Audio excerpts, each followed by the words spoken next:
3000 ஆண்டுகளா இருக்கிற உங்க தமிழ் தாய் உங்களை எல்லாம் படிக்க வச்சாலா அப்படின்னு கேக்குறீங்கல்ல? அப்ப 3000 ஆண்டுகளா நாங்க படிக்காமலையா? வள்ளுவன் வந்தான், கம்பன் வந்தான், கபிலன் வந்தான், இளங்கோ வந்தான், ஔவை அறிவு மூதாட்டி வந்தால், இத்தனை இலக்கியங்கள், இத்தனை காப்பியங்கள் இதெல்லாம் வந்தது. உலகிலே ஆக சிறந்த வாழ்வியல் நன்னறி வகுத்து கொடுத்திருக்கான் வள்ளுவன். உலகம் புற கொண்டாடிட்டு இருக்கும் போது அது மலம்னு சொல்றது. இதெல்லாம் எப்படி வந்தது? படிக்க வைக்காம தான் வந்ததா? 63 நாயன்மார்கள் ஆழ்வார்கள் அவங்களாம் குப்பையா? இலக்கியத்துல பக்தி இலக்கியம் அல்லது ஏதோ ஒண்ணு, அதையெல்லாம் நீங்க குப்பை.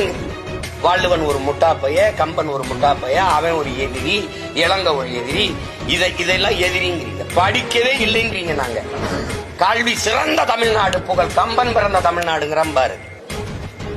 ஒரு காலம் தானே. இப்ப எது சரி? எது சரி? கல்வியில் சிறந்த தமிழ்நாடுங்கிறான், புகழ் கம்பன் பிறந்த தமிழ்நாடு. வள்ளுவன் தன்னை உலகினுக்கே தந்து வான்புகழ் கொண்ட தமிழ்நாடுங்கிறான். யாம் அறிந்த புலவரிலே கம்பனை போல், வள்ளுவன் போல், இளங்கோ போல் பூமிதனில் யாங்கேனும் பிறந்ததில்லை. உண்மை வெறும் புகழ்ச்சி இல்லைங்கிறான். இவர்களை போல புரட்டு போய் வச்சுட்டு தெரியல. உண்மை வேறு, இது புகழ்ச்சி இல்லைங்கிறான்.